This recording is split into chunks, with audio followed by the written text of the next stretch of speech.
Uni Some airplane pilots, they take that. okay. Airplane pilots, and Yeah. mechanical engineers, and Yeah. special engineers. University students like INSPER, FGV, these students also take the GMAT if they need to enroll in a specific course. Okay. Good. All right. Very briefly, I would like to also discuss, I was going to actually say this to tell you, but I think it's interesting for us to discuss together. Why, think about this question, why do we have standardized tests? We are in 2017, so maybe let me revert the question. Would we survive nowadays? Think about Ciências Sem Fronteiras, think about students in companies that they have to show their proficiency level. So would we survive in 2017 if we didn't have standardized exams? What do you think? Would we have another tool to assess our students? Yes or no? Think for a second. So the question is again, the history of standardized testing. Why did a person come up with the idea of saying, look, I think we need to make a standard test and we need to check if this is a good assessment tool. Okay? Do you guys have any comments on this? Do you think it's... It's a way to become it like general worldwide. Okay. You know, like standard worldwide. Yes, this word is important. People from Japan, people from Africa, you know. Good. Very... yes. I think people need a number. Okay. Okay. Students need to see the results in time. Yeah, very... Sometimes it's impossible to evaluate without Yeah. something that you can really consider as Yes. something that is really impossible to check. Like just with an interview, I think it's really superficial. We need something that is more specific. Good. Good. Excellent. And it is Olivia. easier for the companies to have this kind of exams because if they weren't, the boss or the director or Mhm. something, each one needed to make his own test for his employees Yeah. instead of having all for all them. Okay. You know, maybe the company has to organize one for this company. Yeah. Yeah. So it should be very expensive, time consuming, and a lot of things. So there are this for everybody. Excellent. Thank you, Olivia. Olivia mentioned something that we take for granted as well. But remember, for these international tests, we have to bear one thing in mind, okay? Remember, today we are talking a lot about inclusion, okay? So maybe if you have a dyslexic student, should this student be penalized because he's dyslexic? The answer is no, he cannot, okay? So there are special arrangements. Of course, if you tell the company that is delivering the exam that this student has a special need, then the company itself, Cambridge, the British Council, ETS, would be able to give fair conditions to all.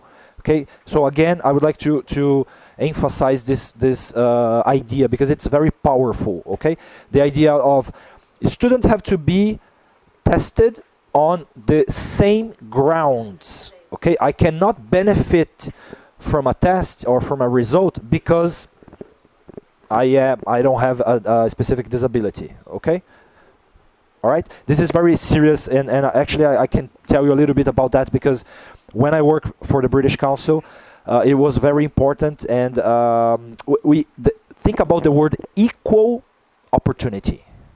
We need to ensure we are delivering, we are offering equal opportunity. Okay, otherwise we would have a bias. Okay, we would, help one student and maybe benefit this student in relation to another one that is having problems or anything like that. Okay, well, I did some digging into the history of a standardized test, and it's quite interesting, but I am going to be very honest, I felt a little bit frustrated, and I will tell you why. You can find at least 10 different sites saying different things.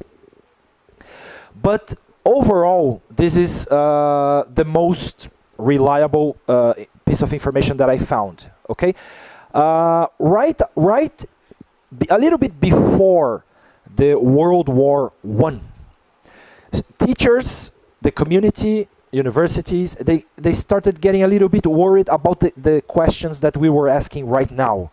Okay, are students the same? Am I using the same measure to see your abilities and to see her skills? Okay, so they started thinking we need to create something.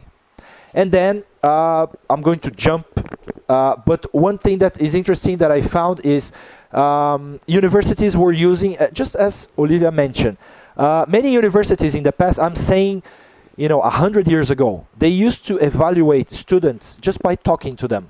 Okay, you would have to present something. You would have to. What do you know about global warming? Then the students would say, global warming is a situation that happens in the planet because we have, increased the temperature, and no. So the teachers would evaluate students like that. So they found that it was necessary to be a little bit more formal, to have this number that you mentioned, to see I got this right, I got that one right. Because imagine if during the interview with the students, imagine if you change the subject a little bit. Again, think about equal opportunities. Are you asking the same question? Are you evaluating the students the same? So when you do it orally, there are opportunities for you to, go anywhere. But when you have a paper, the questions are all there. The script is there. You have to be strict. Okay. So it's really something that came from oral testing in the past, and it turned into written tests. And the sources that I found are most of them are related to SAT. SAT is exactly like Enem in Brazil. Is exactly like vestibular. You take a test for logical reasoning, for language skills, and then you get a number, a specific grade. Then USP looks at you and says, this guy is nice. So usually the universities invite these students. If you have high scores, universities want you. If you have lower scores, usually you would have to pay, or you would have to look for any kind of scholarship. Okay, I will give you a link later on. This is just something that I would like to mention, but you can search for it later. Okay. All right.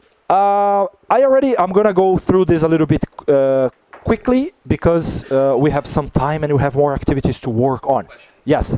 Concerning about tests. Okay. What about English tests in English schools? Okay. What's your opinion about English tests, written tests in English schools nowadays? Okay. Do you think they're effective enough, or do you think they're not so effective? What's your opinion about that? All right. Are you talking about formal Cambridge exams or in-house? In-house. In-house tests. That is, so most of the schools, they deliver in the classroom. Okay. They ask students to take the test. Yes. Every unit to take a test, or every 6 units to take another test. Midterm, final tests. Midterm, Yeah. midterm. What do you think about that? I have mixed feelings, and I will explain. I've been a teacher for some time. Because it's a way to test students. It is. To evaluate students. Yeah. And students get very concerned about that. Yeah. Most students say, "Oh my God, I failed in the midterm test, so Yeah. my English is not that good." Yes. Sometimes the student speaks English. Yeah. They communicate. It happens to be my job. We work with one-to-one students. Okay. Most of them are adults, and sometimes the student speaks a very good English, but when he needs to take the test, He freaks out. how to transform the same to present perfect. Oh, teacher, I don't know how to transform it, but I know what I'm saying. Yeah. So, how do you see that Okay. in terms of school? Yeah. Again, I think tests are important. they formalize something that we need to see, something that we need to measure, something that we need to show students. The only thing that I'm really concerned is only using tests for this. Okay, so again, oral production, in my opinion, is something very important. And after we created standardized tests, we just forgot about. Actually, if you visit many schools, you can actually ask them, and they go like, no, but we do that evaluation every day. Oh, really?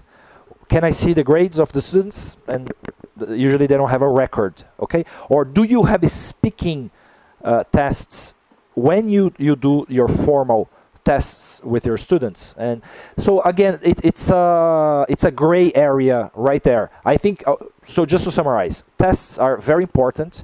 They formalize something that we need to show students, we need to show ourselves, we need to see if they're improving or not.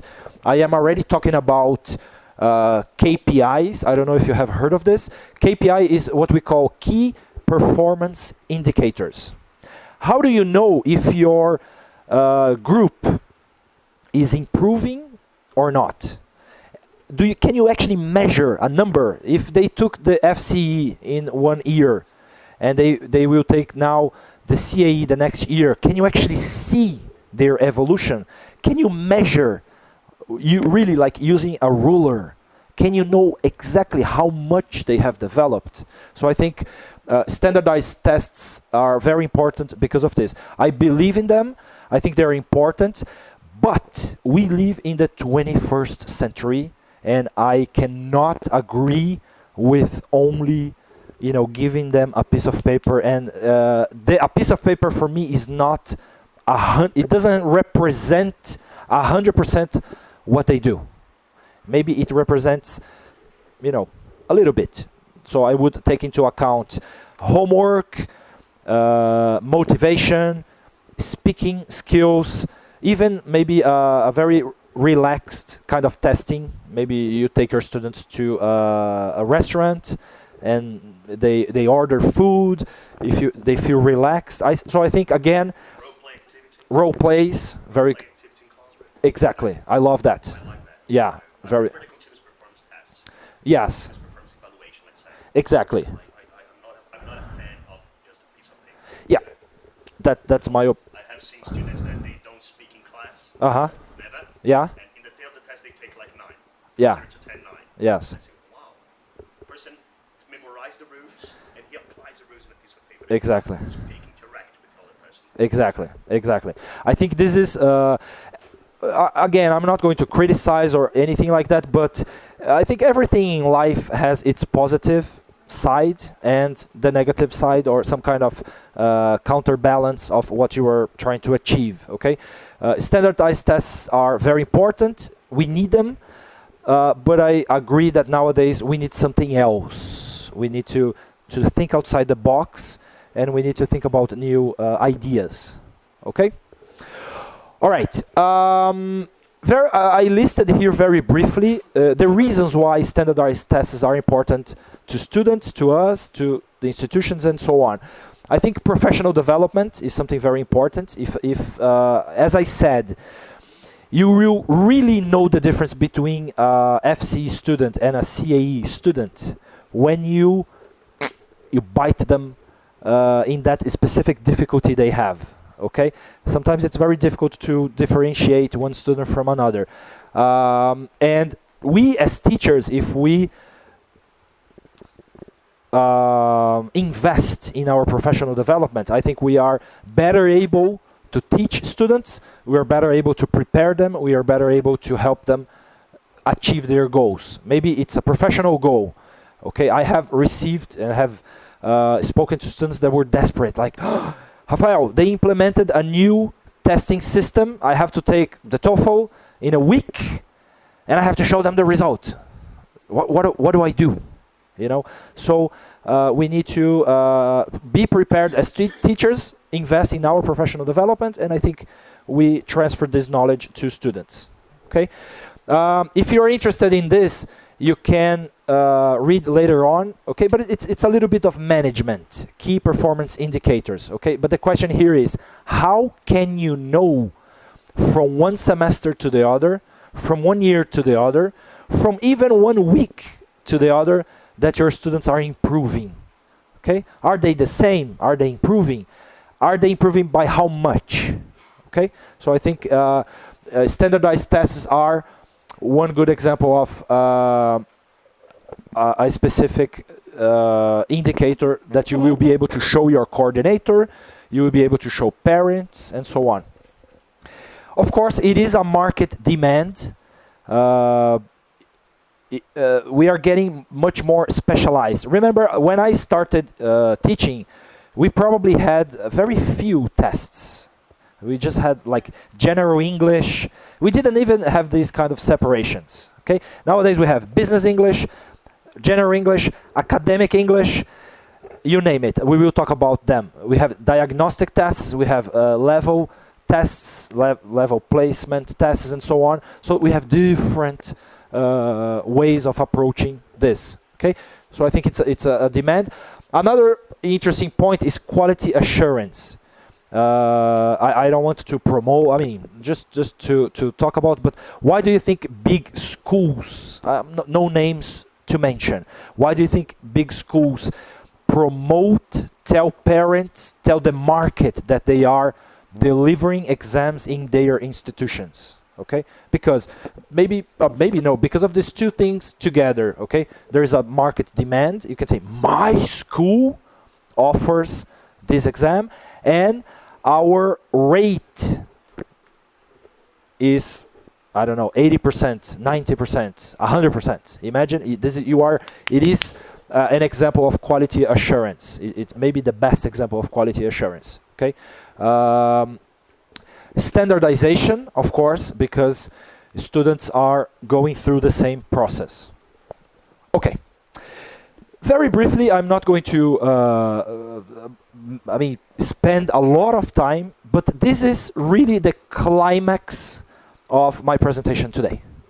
Okay, what we have here in the core is exams. I really believe that if we take exams, if we prepare ourselves with professional development and we transfer this knowledge to our students, we will raise the bar to make sure that we are developing, we are enhancing teaching as a whole. Okay, so I think exams is in the middle of all approaches to what you are doing in the classroom. It involves students. They are interested. All these are stakeholders. Okay, students are interested. They should be, at least. Parents are interested. They want to know if they are spending money in your school. They want to know by how much their kid or they are even themselves or anyone is actually learning. So students, teachers, and I think we have to invest in professional development. I'm going to talk about it later on. And schools themselves. If a school starts delivering a specific exam, you know, there is that status like, oh, now we are delivering, ta-da-da. So again, I think we are raising the bar and everyone benefits. I don't think if you implement a testing system, people will actually, you know, lose their skills or decrease their ability to do things. What do you think of this? Does it make sense? Yes? Okay. I don't know if I may know only the strange meaning from the word holistic, but Okay. what does this mean exactly? And why is that there? Because holistic for me means something spiritual or maybe something supernatural. I don't know. Okay, you are right. Many ways that we use the word holistic, it is used in spiritual contexts and so on. In this case, Olivia, can you help me? Yes, I believe that holistic is something, the whole thing Yeah. together. You see the front, you see the back, you see the right and you see the left. Yeah. Holistic, something as a whole. Think 360. When you have exams in the middle, parents will benefit and they will ask. Students are interested because they have to pass. Teachers have to develop because they need to teach, and the school will improve because students are getting more exams and so on. So in this case, holistic means 360 through all the sides, everything as a whole. Exactly. The first time I learned this word was related to spiritual. Yeah. Being. Yes. Rafael, I was wondering here. According to my experience, what I've noticed is most of students that I've got, they don't understand anything about tests, about exams. It's true. I'm serious. 98% of them, they don't know anything. Okay. A bit of tests. Yeah. So, it's very interesting because sometimes I ask a student of mine, I was teaching a student that he had studied at Wizard for 4 years. Okay. And he came to me to take a one-to-one class. And he's an engineer who works for a multinational company and he wants to improve his English.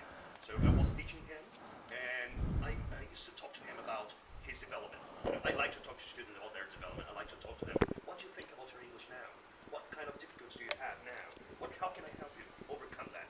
And he told me, I think I'm doing great. I said, why?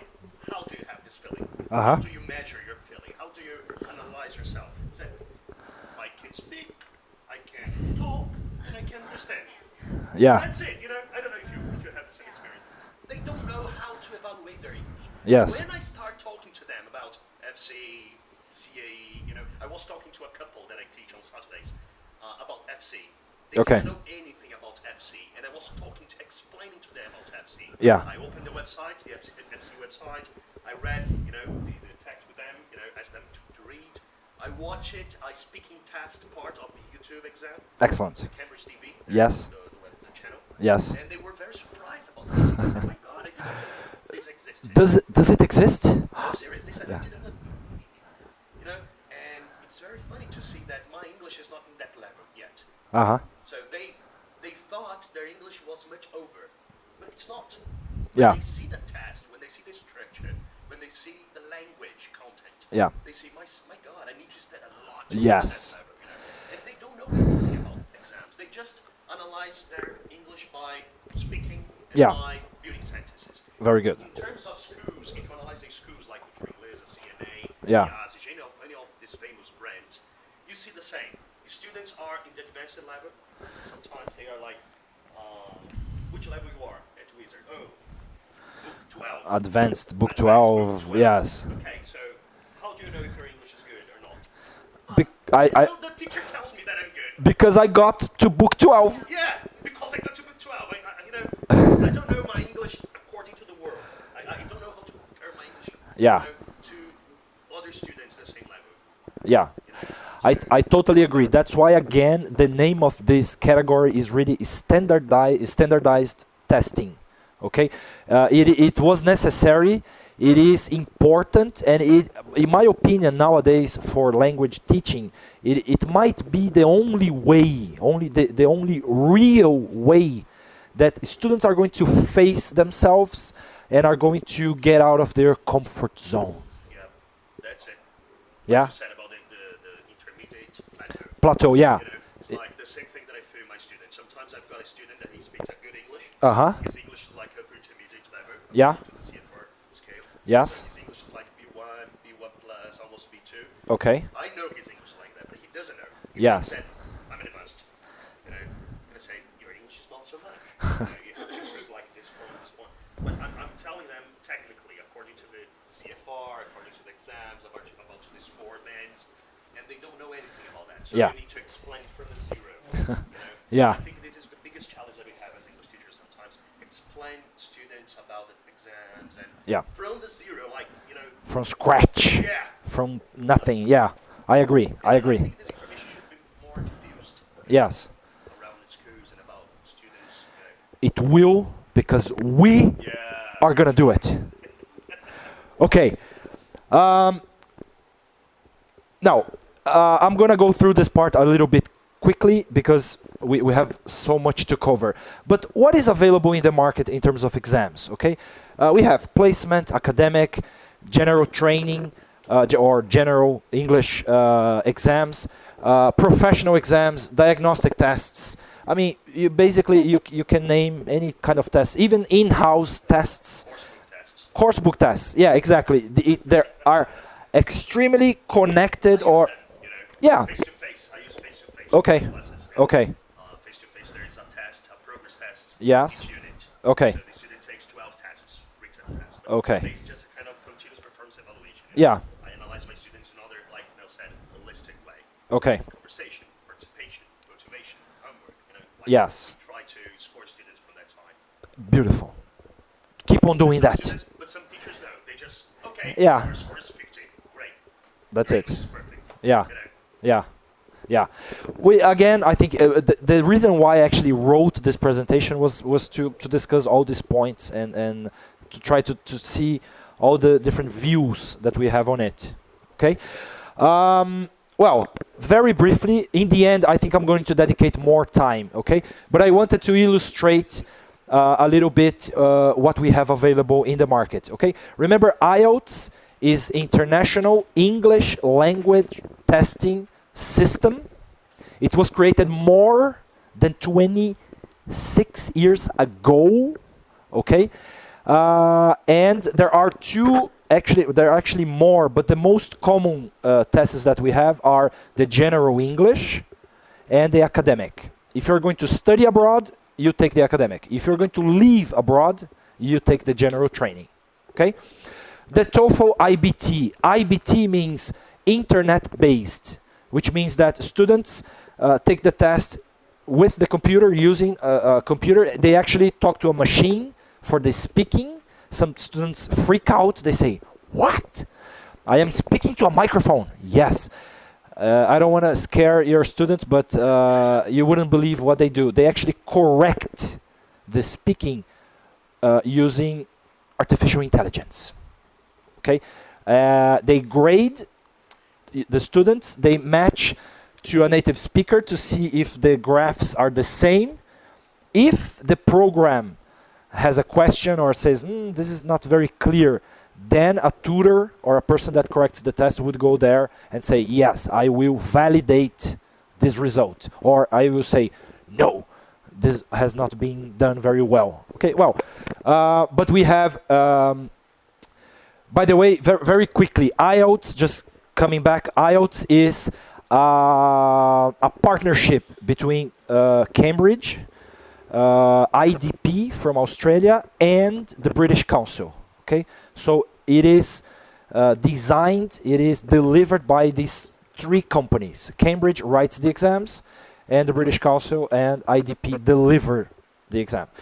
TOEFL is managed by a company called ETS, and they also have another test that is called TOEIC. That actually, Olivia, I'm not saying that this is wrong, but the TOEIC is a little bit more for business. So I know many companies ask for the TOEFL IBT, but the TOEFL IBT is an academic test. So in my opinion, I don't want to judge, but it shouldn't be like that. They are a company is asking a student, actually an employee, to take an academic test. Is a little. It shows the result. If students are good, they will get the result that they will show the company, but you are not really testing them in the skills that the company desires. The company wants business vocabulary, their ability to talk on the phone, to send an email. So, but this is a whole different monster. We have the Cambridge range of possibilities. We have young learners tests. We have teenagers, adults. We have all kinds of tests. Tests for teachers, TKT, Bullets. Bullets is business. Sorry, TKT, CELTA, Delta. Bullets is the business version of Cambridge. And we also have one player that is growing, which is the Pearson test. It's called PTE. And there are actually two versions. There is the academic version that is very popular in Australia, for instance. and there is the professional version that usually companies. I was studying a little bit about the Pearson scale. The website you can find the Pearson English scale assessments like that. Yes. But I found it very difficult to follow because like they really measure your English from 0.1, 0.2, 0.3. It's very, very deep. Precise. Yeah, very precise. Yeah. It's fine, you know, it's good. Yeah. But I think that we have to combine things. Yeah. You know, with other tests too, maybe. Yeah. To compare it. The only thing I I'm. have a calculator on the website that you can insert the student input, the student's grades. Yeah. Got the measure Uh-huh. done, you know, automatically on the website online. Yeah. One comment on that, and I'm not, you know, by the way, everything that I say here is I'm not criticizing or saying the companies are marvelous or anything like that. But you guys, you mentioned very much the Common European Framework. Everyone is familiar, very roughly. Yeah, the Common European Framework is a standardized system to make sure that we are speaking the same language. Okay, we had a school here, my school, with 100 students, and my student, I taught this student. He went to a company, and the human resource manager said, "What is your level of English?" My student said, "It's intermediate." And then a large institution, a school, taught the students, and they went to the same company, and the student said, "My English is book 12. How can you compare intermediate to book 12?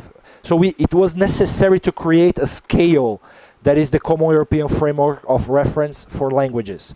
It goes from A1 to C2, meaning that A1 is a person that we can call a false beginner or a true beginner, depending on the situation. Some people also use the reference as A0, which is a true beginner, I use it. a person that has never used English. I've got a student that he doesn't know how to count from 0 to 10. Okay, that's an A0, exactly. And I don't know if you knew this, but when I found out, what I'm trying to say. I found out some years ago. Okay, You know, yeah, it's really good for me. yeah. What I was going to mention is the Pearson scale, and what I was really surprised was this. If you're interested, I can send you links, but it's a deep reading. The whole Common European Framework project is huge, and when There's a document online for it. exactly 250 pages about exactly, and in this document, association language tests of Europe. yes, exactly. In this document, they say that the Common European Framework is not finished. Yeah. And this is what I like about the document. And what Pearson did was exactly this. They said, well, if the official people who created the framework are not happy and think that it didn't end, so I have the opportunity to create my scale and to expand on these subtle differences. So I think, to be very honest, as a teacher, I think this is... They say in this document, they also say that the framework is not finished, it's not in the end, because English is a living language. exactly. So Yeah, it's always changed. I agree. I agree. It's like Portuguese, you know, some years ago, when Yeah. copy machines were invented in Brazil, people Yeah. started to say xerocar. Exactly. Let's xerocar the page. Yes. If you say xerocar, people understand, take a copy. Yes. You know, so language is always changing. I agree. I agree. Yes. But I don't know. I agree, but I'm actually including myself. Nowadays, I think a little bit different. But we took the Common European Framework as an static framework. We thought something, that it doesn't change, and it should exactly like you were saying. The language is alive. A framework has to be alive.